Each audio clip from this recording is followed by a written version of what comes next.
so everybody will know what we're talking about. We have a 2-minute and 30-second trailer, and we're going to play it so everybody knows what we're talking about right now. It all started on that holiday in Spain. They're pilgrims. Pilgrims? Hey. Need a lift, mate? No, I'm in training. Training? Yeah, I'm going to walk the Camino de Santiago. That's an 800-kilometre pilgrim's walk in Spain. I am hoping that after this Camino, I won't have to apologise for you anymore. Are you Bill? Yeah, I'm Balázs. Nice to meet you. Come, let's see. Yeah. Hi. Oh, no, don't hug. I'm Rosa. Rosa. Home for the night? They have a turn-down service? That's a joke. Okay. Do you sleep well? No, there was someone snoring. Farting. That's disgusting. Ce n'est pas la bonne route. Ah, bonjour, madame. Bonjour, monsieur. Somewhere along the way. I don't know why I'm doing this walk. I want to let the walk give me the answer. Hope you find what you're looking for. Somewhere along the way.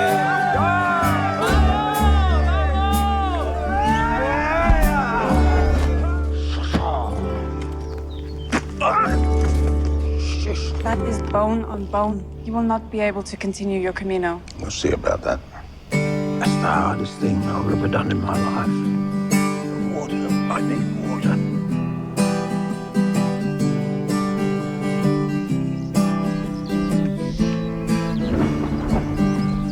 I see this walk as an 800-kilometre-long cathedral.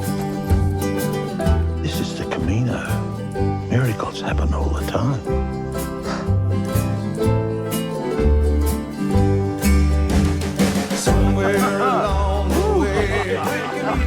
Safe journey. My friend.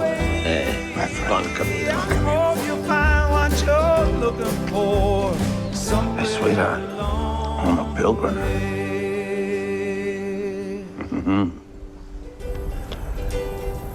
Somewhere along the way.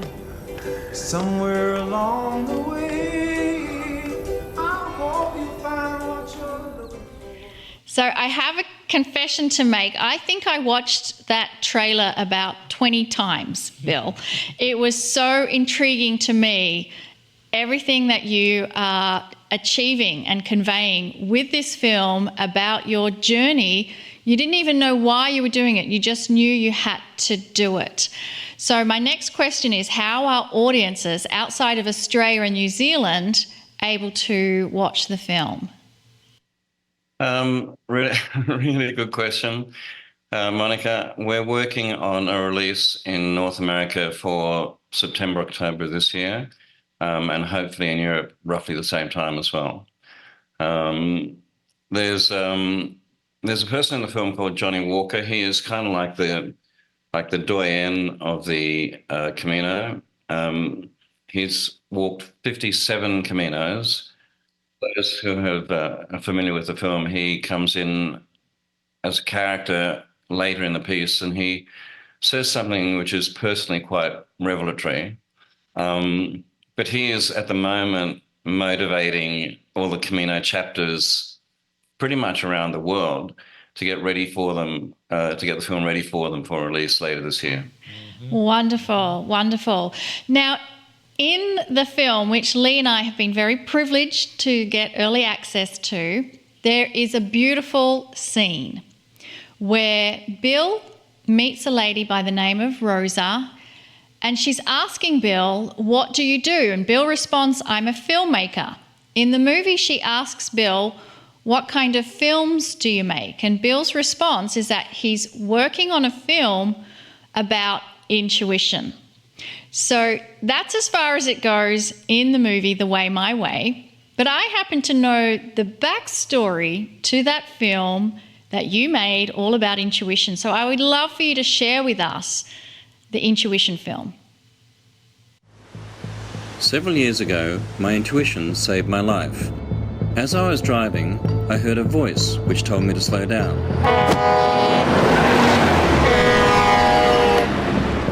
If I hadn't listened to that voice, I would have been killed. I began to wonder, what was that voice? Where did it come from? And why did it save my life? Over the next several years, I traveled the globe trying to find answers to my questions. I sought out sadhus and saints, mystics and physicists, and some of the world's leading experts on intuition. You hear that voice, everybody hears that voice. Where do you think that comes from? That's your survival intuition trying to help you survive. The voice that you had could have been many things. Number one, it could be your own intuition, your own soul. At some level, you might say we're being taken care of. In making this film, I discovered something quite extraordinary, that we each have an innate system that tries to protect us and guide us through life. It's like the soul's GPS. I called it our PGS, our personal guidance system. Intuition is a guidance system. It's your best friend you'll ever have. It's your inner voice, and you need to consult it on everything. It seems to me that the soul comes in with a purpose. The purpose of intuition is guiding us to our purpose. When you're guided with that GPS, that grace happens. When grace happens, it means now life is not in pieces, life is in peace. We are born knowing that we are inherently on a journey of creation, that is what we're doing here, that our thoughts create form, that our soul is on this path of creation. We are born knowing that, which is why we are so terrified to make a choice. Our intuition tries to guide us in our choices. But how do we tap into it? In this film, I'll take you through the process in 5 stages. Stop, listen, ask, trust, follow. I went on a journey to find the voice that saved my life. That journey took me to the furthermost corners of the planet and to the innermost depths of my soul. Making this film changed my life. Watching it could change yours.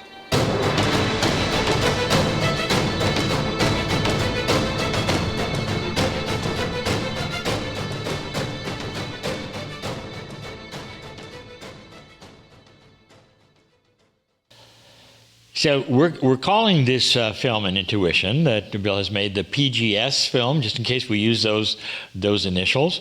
My first contact with Bill, and he said, I want you to be in this film. I was shocked to get a call from Bill Bennett at all, filmmaker in Australia.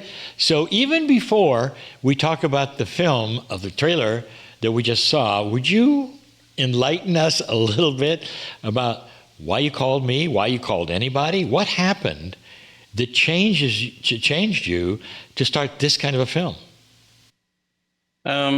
Lee, I was in New Orleans, in fact, working on a movie, a thriller with Burt Reynolds. This is around about year 2000. And I was, and this was quite a big budget movie, which I was, once again, writing, producing, and directing. And I was going to the airport early one morning to go back to Los Angeles for casting. And as the trailer shows, I was approaching a set of lights, huge truck ran the cross street. Just prior to that, a voice had said to me, slow down. And I'd ignored it. And the voice came in a second time, slow down. I slowed down. The truck narrowly missed me. And I spent then several years trying to find out what happened. What was that voice? Where did it come from? Why did it save my life? I'd been quite successful very successful, in fact, at getting films made prior to that. But with this film, I had a blockage. I couldn't bring the film together. And I was getting absolutely exasperated. And so one of the things that I did is I decided that I would walk the Camino and dedicate it to the film that I wished to make. I decided that I would walk the Camino intuitively, not plan anything, be led totally by the way, the Camino being the way, that I would allow things to unfold according to my intuitive impulses, which was terrifying for me, because as a producer and director, I'm a maniac for planning. I don't have a plan B. I have a plan B, C, D, and E. an F. So for me to walk the Camino intuitively was something that was like I was jumping out of my skin with terror at the prospect of doing this. But what it meant was that I met people that I wouldn't have met.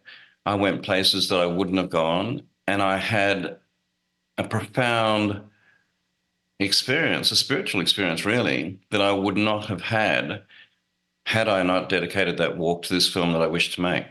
There is something so liberating in getting out of your comfort zone, almost being completely trusting that spirit has a plan, even if you don't. And then you go the distance and discover spirit did indeed have a plan. So where did Kryon fit into all this? Well, it's really interesting, Lee. My wife, we've been married for 42 years now. She had been following your audio broadcasts, your online audio channelings, pretty much since that year 2000. And I don't mean to be disrespectful, but I was not a fan.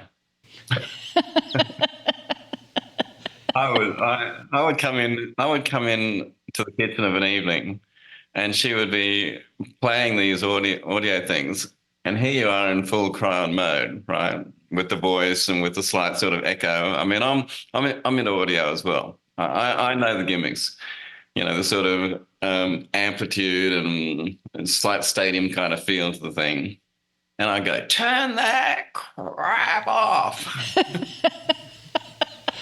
See, what you didn't understand that I didn't add echo, those were recordings in large places. just so you know.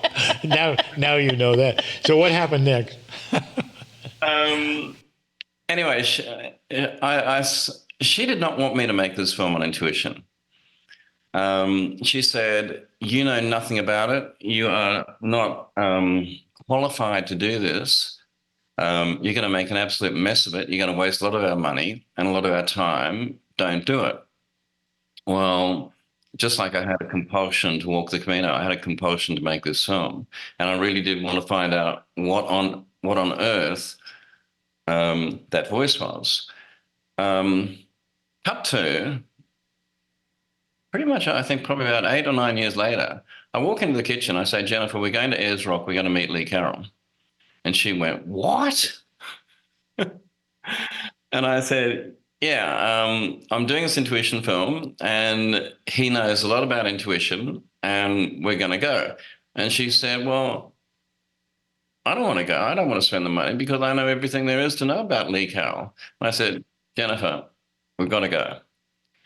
And Lee, I don't know whether you know the backstory of this, but I had been trying to going through all the correct channels to get an interview with you for quite some time.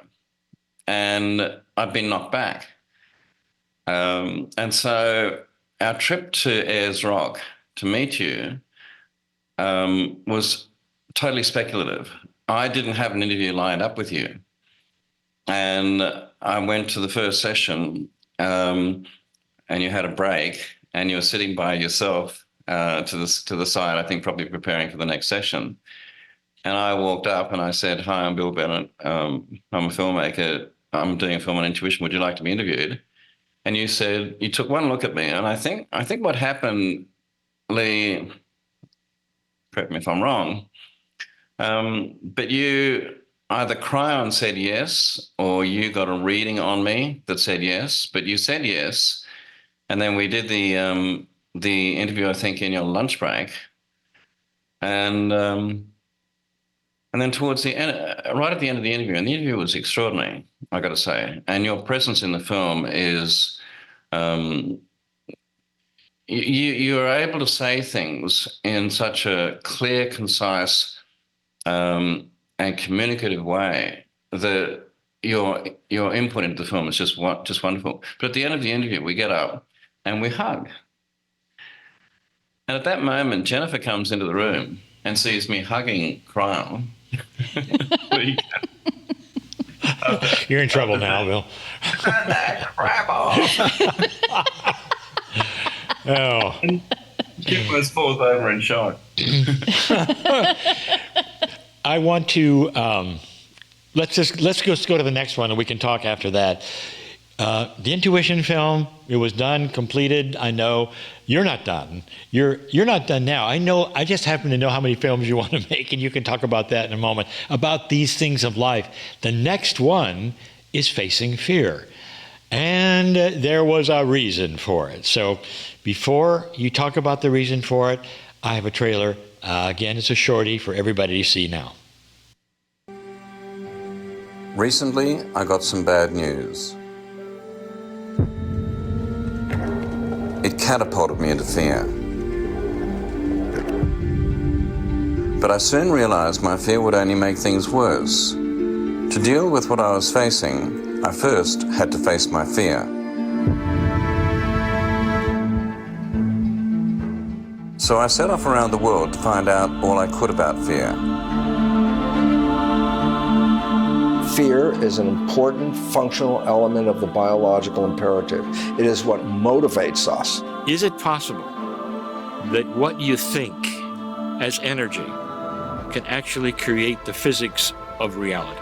By the time you start thinking about something, your fears get hold of you. If we don't deal with that, it'll end up somewhere in our physical body. So the body is continually behaving as if that's happening now. In other words, the body will memorize that emotion and the body will become the mind of fear. Which is feeding any form of fear. Fear, fear, fear. It's fed. And that every choice you make in fear will get you more of the same. I discovered there are two types of fear, real fear and false fear. It's the false fears that are killing us. I learned how to handle these fears. And I also learned that not all fear is bad. Fear can be a motivating force for us to want to make changes. Well, let's actually lean into the boogeyman. What is the boogeyman? Why is the boogeyman here? How can I dance with the boogeyman? I started out choked with fear. Now I'm no longer afraid. Come with me on my journey. You don't have to live in fear.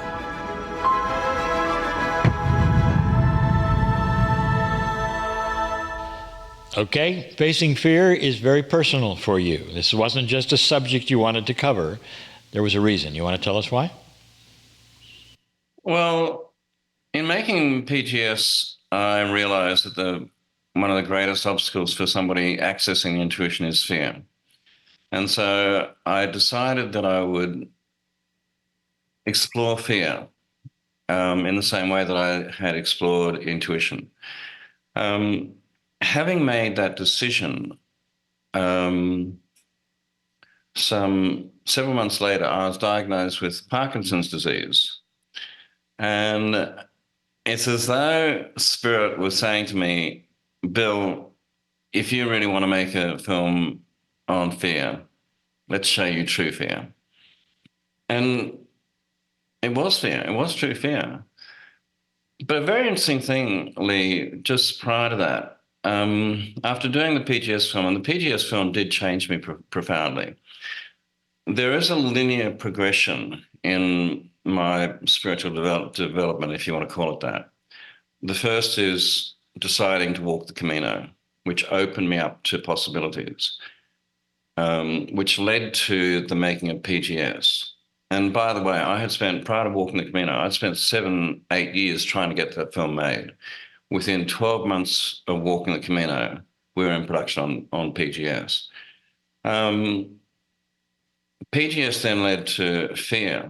But while I was, and here's the thing, after PGS, I started to meditate.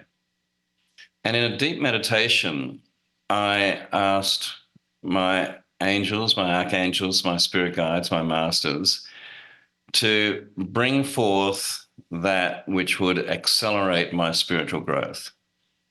It wasn't that long after that I was diagnosed with Parkinson's disease. So this film that had started off kind of as a conceptual piece suddenly became very personal. Yeah, I'll say. Yeah, facing fear. And so you have interviewed many different walks of life on fear that come at it from a very different perspective. So having done the film, interviewed those people and walked through your own fears, what is your new perception on fear? Monica, the very strange thing is that now, having completed the film, I am largely free of fear. And that's both a good thing and a bad thing. Let's talk about the bad thing. In being free of fear, I have found, strangely, that my emotions have become flattened. I was at a footy match. I'm a strong supporter of a team called the Sydney Swans, which is Australian football. And I went to a game with my son in Adelaide. It's the first time I've been to a game at an oval, and for quite some time. And we're playing a very competitive side. And I discovered something really quite interesting, that I was clapping the other side when they got a goal and won. Equally, I was clapping my side as well when that happened. But I didn't experience the highs and the lows that I had in the past, because in largely ridding myself of fear, I have rid myself of the attachment, which is a very, very strange place to be, because I don't get angry when I'm driving anymore. You know, if somebody cut me off or did something horrible on the road, and, you know, or booped their horn at me or something, I would flare. I don't do that anymore. What I do now is I go into that person and I go, maybe your boss screamed at you that morning, or maybe your wife or husband is leaving you and you're agitated, you know. So it's a very, very strange thing. But the big thing that I've learned in making the film, and I think this is one of the reasons why I have let go of fear, is that I have discovered that, and I say this in the film, that fear is a function of loss and a construct of time. Now, in saying that, what I mean is that fear lives in the past through history, through your personal history, and it lives in the future through anticipation based largely on your personal history, but it doesn't live right now.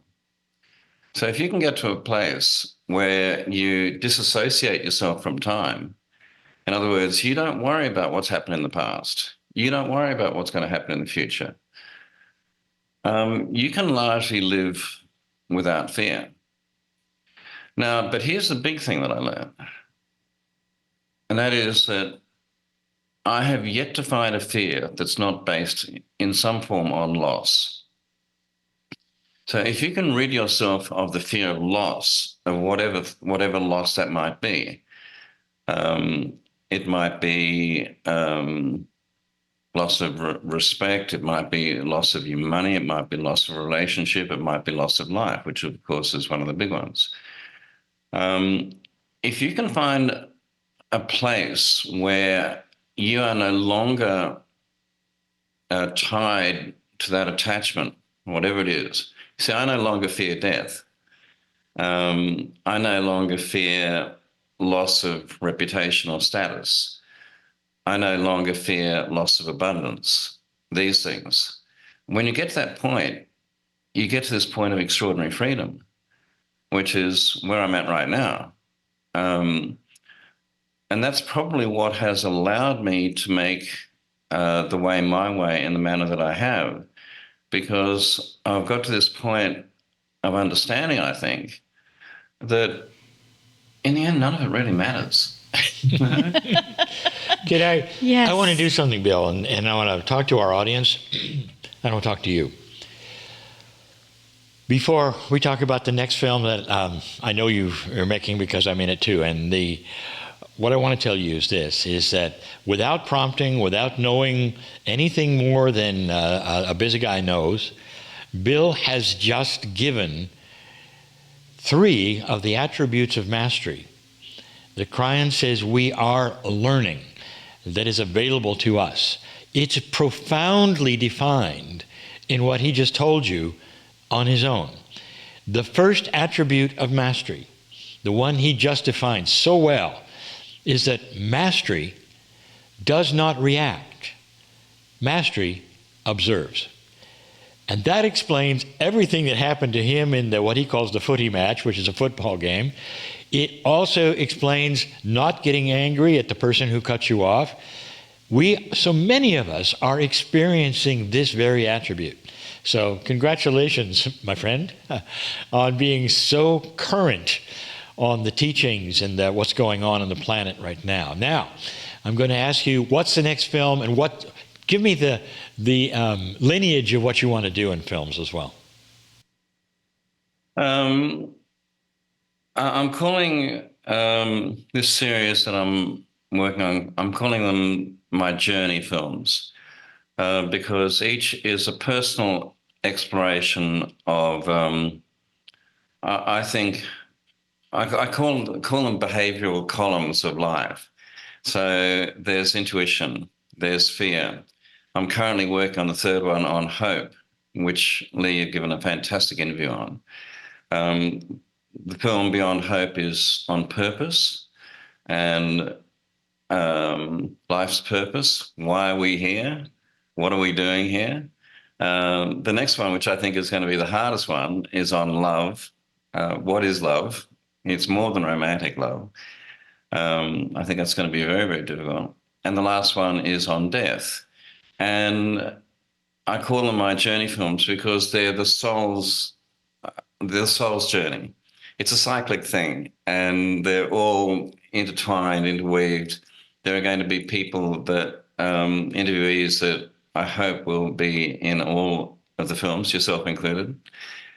And you see, I don't have the right to tell people what to do. I don't set myself up as some sort of guru or teacher or anything like that. What I'm doing in these films is following a personal curiosity. And if people glean something from that and it helps them and benefits them, then fantastic. But I'm not telling people what to do. This is not proselytizing. This is curiosity, really. I think that is the hallmark of a light worker, an old soul, a spiritual seeker, is this curiosity. Because once you have the curiosity and you start exploring the questions, is there more? Am I missing something? Show me what there is. That's when the answers start coming. And Bill, I just want to commend you on having the courage to put all of your curiosities into filmmaking so that it can reach others who would probably never listen to a Kryon channel. And Lee and I, we understand that we have so many different ways. We are on an awakening planet where we are being reached by messages exactly how we need to be reached. And if I can just interject this, there is a little bit of reading for a future. It either has already happened or it will. And this is what Kryon has talked about, is that because of your commercial success on this film in Australia and going into North America, you will be offered another mainstream film. And in that, I think that you can bring this beautiful new awakened energy into whatever part you play in the making of that film. That's coming too. Just be ready for it if it isn't already known to you. Lee, it's really interesting because I have always tried to put some meaning and some depth into all of the work that I've done.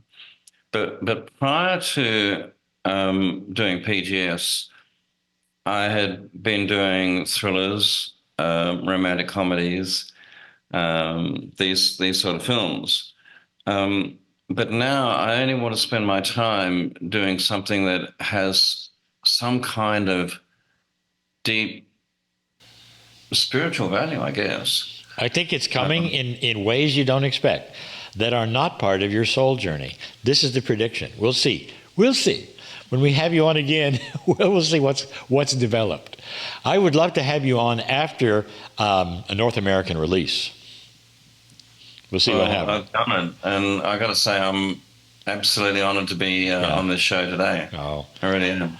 Oh, well, time goes quick, and we've covered a lot of ground. We here. have. Yeah. Is there any last words that you would love to share with the Kryon community or new people who are watching this? Any kind of last words you'd want to share? There is, Monica. The last words in the Facing Fear film are by Sister Jenna, who is one of the leaders of the Brahman Kumari movement. And she says it so beautifully in the film. She says, I ask her, what would you do if you were totally free of fear? And she says, I would turn up full of love and just do the work. And that's what I aspire to do. Turn up full of love and do the work. There is something so incredibly humbling and prosaic about that I respond to on a very, very deep level. Just turn up full of love and do the work. What an absolute joy and pleasure to have you with us, Bill. The simplicity of those words from Sister Jenna capture it all. Yeah. We're so glad really does. You turned up with love to do the work. Thank you, Monica. Thank you, Lee. It's been a real honor for me to be on this show today. Lee, my relationship with you goes back to the year 2000 when I heard you in the kitchen. And we've come a long way. Beautiful. Thank you. We have Beautiful. indeed. Yes, we have. So here's to continued evolution, awareness and journeys. We're now going to take a short break and then we'll see you back here for the Circle of 12.